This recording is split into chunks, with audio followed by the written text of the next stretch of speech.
Wait 1 second. Sorry. No, no problem. Don't tell us when. You good? Okay. Ready? We're good. Okay. Good afternoon. I'm Mayor Michael Petrino, and I want to welcome you and thank you for being here today. At this time, I'm going to turn it over to Patrol Officer Haneke, who's going to lead us in the Pledge of Allegiance. I pledge allegiance to the flag of the United States of America and to the republic for which it stands, one nation, under God, indivisible, with liberty and justice for all.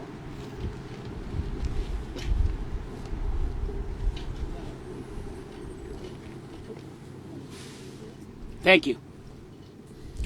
Like many other communities across our great nation, New Milford is a quiet and peaceful place with certain values. We take pride in our schools. We love watching our children play sports. And we support our highly professional police officers and our volunteer firefighters. Unfortunately, like many other communities, none of these values guarantees immunity from the threat or impact of terrorism. We've been periodically and painfully reminded of this. On October 31st, 2017, a senseless act of terrorism took the life of Darren Drake. Darren called New Milford home, and his loss continues to be felt throughout our community. I am proud to stand here today with Darren's parents, Barbara and Jimmy, and Congressman Josh Gottheimer, who has led the charge against and has created legislation known as the Drake Act to prevent acts of lone wolf terror that devastate families like the Drakes and communities across America like New Milford. And at this time, allow me to please introduce Bergen County Commissioner Ortiz. Thank you. Thank you, Mayor. Good afternoon. I'd like to first introduce my colleagues. I have here Vice Chair Commissioner Thomas Sullivan and Commissioner Mary Amoroso, and along with my colleagues on the Bergen County Board of Commissioners, we'd like to thank Congressman Gottheimer for your leadership in this bipartisan effort to pass this bill, and hopefully it will be passed by the Senate soon. We must remember that this bill is honoring the memory of Darren Drake, who was a beloved member of his New Milford community. He served as president as the New Milford Board of Education, and he was an exemplary Bergen County resident who is sorely missed. This bill would prevent more Americans from becoming victims of potential terrorist attacks. We just passed the 20th anniversary of 9/11. This national tragedy changed all of our lives.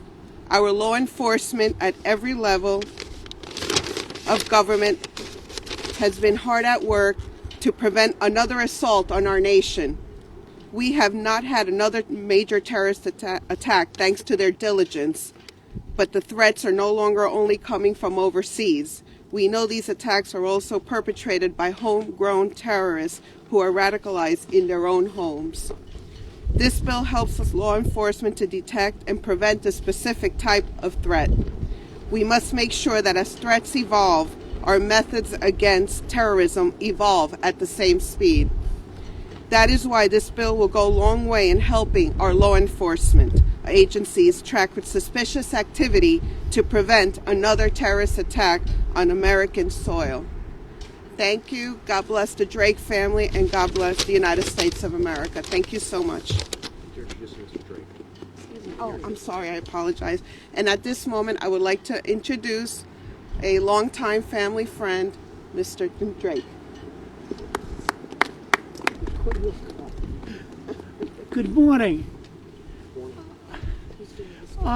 First of all, welcome to New Milford. Small, affordable, beautiful town. And is that the way I'm supposed to say it? That was great. Okay. At any rate, we're seeing an awful lot of violence throughout the country, okay?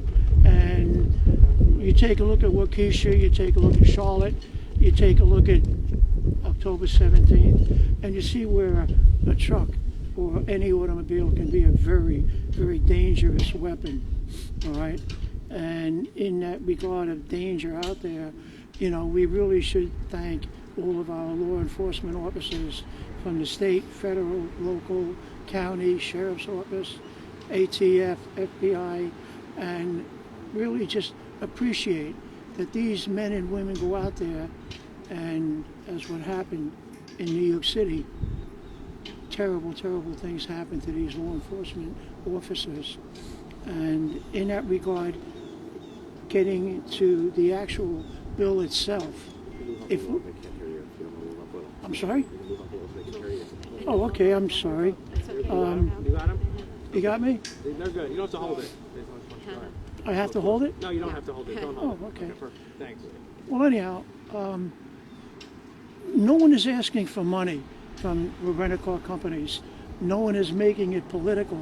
When that perpetrator killed my son, our son, and 7 others, he wasn't looking for black, white, male, female, straight, gay. He was looking for Americans.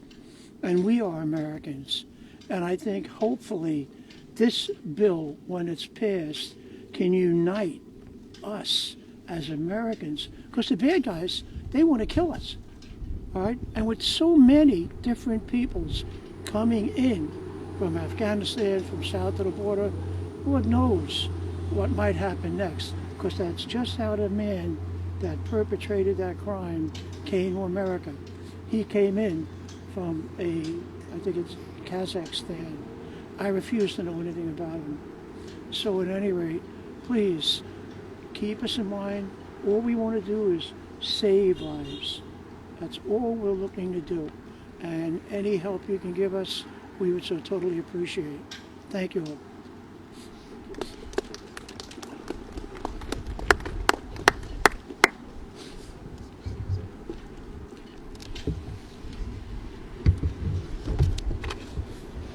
Morning. I want to just, before I talk about the Drakes, I would like to just acknowledge some of our elected officials. Of course, our mayor, thank you so much, Mayor Petrino, Councilwoman Grant, Councilwoman Sanhusen, Councilwoman Grotsky, Captain, thank you so much for your service, and all of our first responders and law enforcement who are here, including our senior captain. I should also make sure I recognize Councilwoman Sia Sariki Hurley, and of course our commissioners, Commissioner Ortiz, Sullivan, and Amoroso. Very grateful that they're here as well. And again, all of our veterans and our first responders. I do want to begin by taking a moment to honor and pray for the families of 2 brave New York police officers, Jason Rivera and Wilbert Mora, who were killed this past week while on duty, protecting our community. They were true heroes, and their killing is a grave reminder that we must do more to protect officers who risk their lives for us every single day. May God bless them and watch over them. It's really hard to believe that it's been 4 years. 4 years since New Milford and the Drakes lost Darren. 4 years since an ISIS-inspired lone wolf terrorist rented a vehicle and used it as a weapon of terror on the West Side Highway and killed their son and other innocent souls. 4 years since Darren's dad, Jimmy, who we just heard from, speak from his heart as he always does, sat across from me in my office, if you remember, with tears in his eyes, and declared that no other family should suffer what he and Darren's mother, Barbara, and their family had suffered. And that we had to take action in Congress and in the country they love to stop any terrorists on American soil from deploying the same heinous tactics that had killed their son. A few months ago, just days before the anniversary of his death, after years of hard work, and Jimmy and Barbara spending countless hours with me walking the halls of Congress, the Darren Drake Act passed out of the Homeland Security Committee and then out of the House of Representatives by an overwhelming bipartisan margin. I agree. It was an unbelievable deal, and I want to thank them. Thank you. Thank you. Thank you. Thank you both. Now we are working in the Senate with members of both parties to pass the bill and get it to the president's desk. That call to action is why we are here today. We're also standing here just a few feet from the memorial in Darren's honor and name because this legislation is but one critical weapon against the alarming rise in terrorism, extremism, and acts of hate in the United States and around the world. There is no time to waste and we must use every weapon in our arsenal against terror. Earlier this month, at a synagogue in Colleyville, Texas, a violent ISIS-inspired extremist took a rabbi and 3 members of the congregation hostage.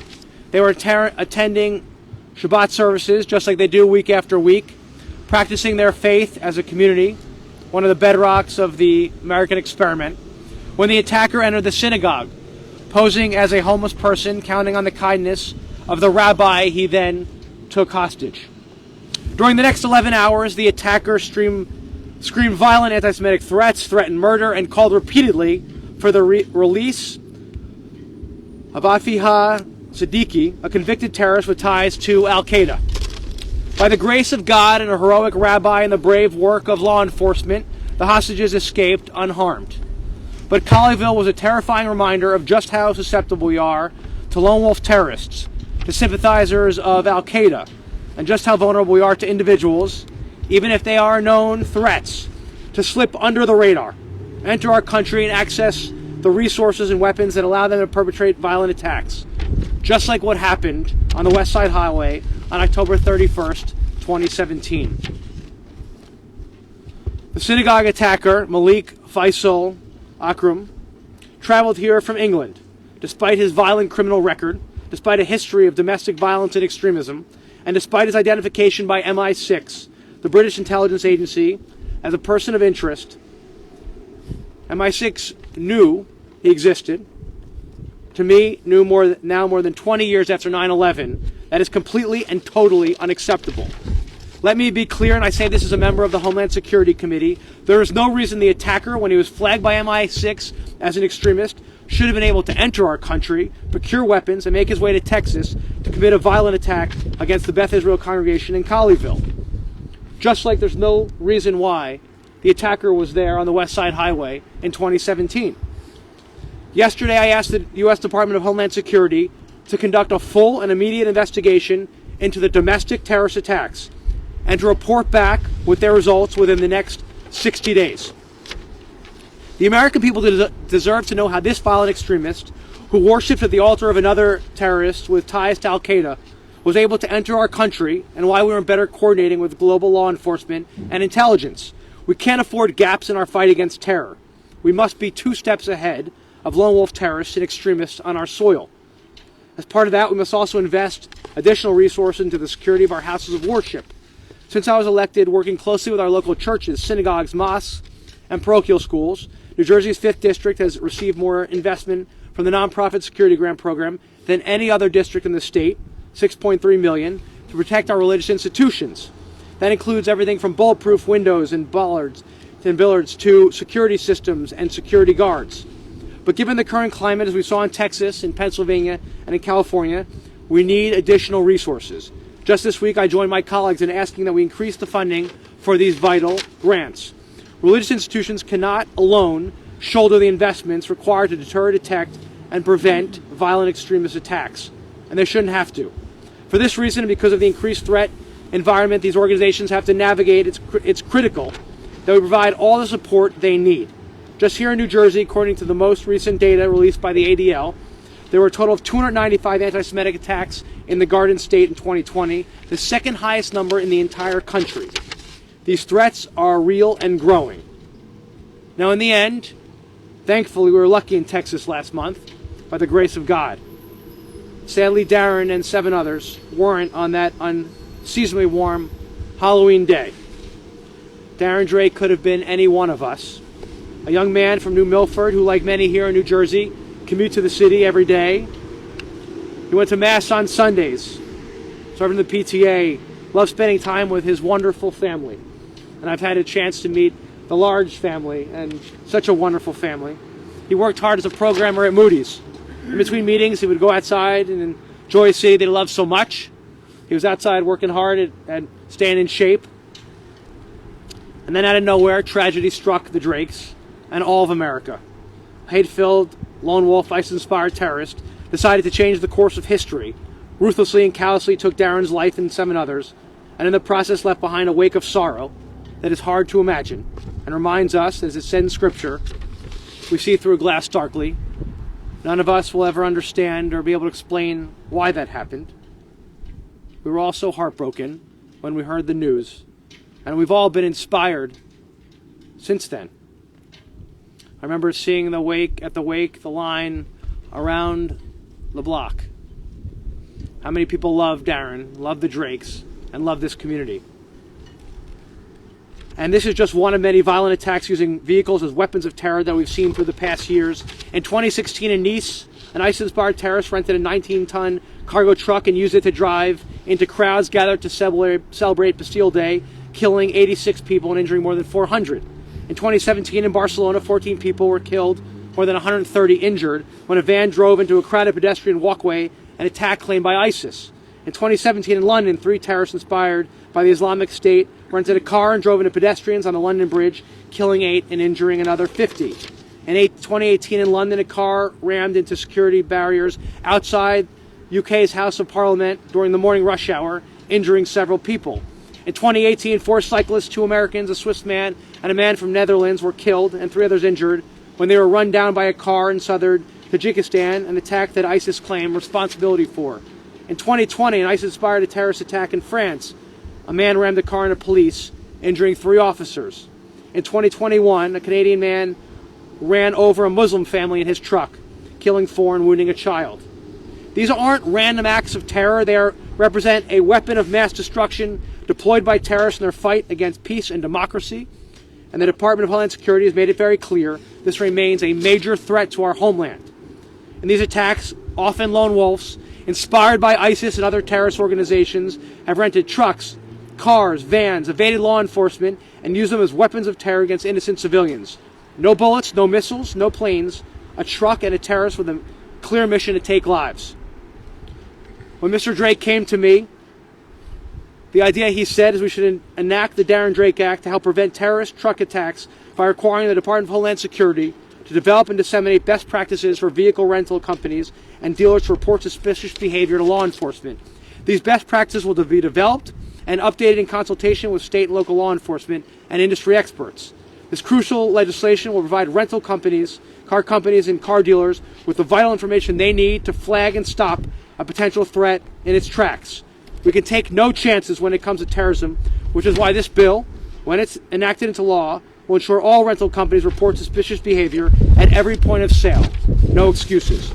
The bill will require the Homeland Security Department to report to Congress regarding the implementation of these best practices and other ways they are helping improve coordination between the department and rental vehicle providers. This common sense bill is aimed at stopping ISIS-inspired lone wolf and other extremist domestic terrorists. It is in addition to our arsenal and our other tools to eradicate threats of terror. Let me be clear. Working together, we will pass this legislation out of the Senate and enact it into law. We will not stop until we do. As someone who sits on the Homeland Security Committee, as Vice Chair of the Subcommittee of Financial Services on National Security, there's more we can do, and we will continue to do to stop these ISIS-inspired terrorists. I want to make sure that law enforcement, through the FASTER Act, gives them the capability to freeze the assets of all domestic terrorists and those who provide material support to terrorists. As we continue to fight back against lone wolf terrorists on all fronts, I want to make sure that we can and do everything we can to keep our communities and our country safe. Here in America, when we are threatened on our soil, we strike back. We make sure, and we'll do this working with our colleagues in the Senate, to reiterate that our community and the entire state of New Jersey will always remember and honor Darren. I want to thank the Drakes again, their whole family, for all they've done, for their bravery, even in the face of all they've been through, to stand up for our great country, the greatest country in the entire world, and for fight on for Darren's name. Today we remember him and all those who've lost their lives to senseless acts of terror, and recommit ourselves to taking all the necessary steps to protect our communities, to fight terror, and to stand by any nation who fights terror. Working together and saluting our flag, I know that our best days will always be ahead of us. May God bless the Drakes. May God bless all of you in this community. May God bless our troops. And may God continue to bless and watch over the United States of America. Thank you. Thank you. Yeah, of course. I would just like to say, excuse me, thank you to Congressman Gottheimer, because we have a foundation, the Darren Drake Foundation, And we have now enabled 7 young people to attend trade school of the trade school that they preferred. That's number one. And number two, again, we pray. Law enforcement, we really need you. EMTs, first responders, these people were there for us all for the last 2 years. When COVID struck, all right, they didn't stay home. They stayed in the hospital. How many of us right here in New Milford have family and friends who passed away from that nursing home? And yet our personnel, our fellow Americans, they stayed there. So that's basically what I wanted to say. Congressman, thank you. Thank you. Thanks to law enforcement also. Big round of applause. Thank you so much. Thank you. Any questions?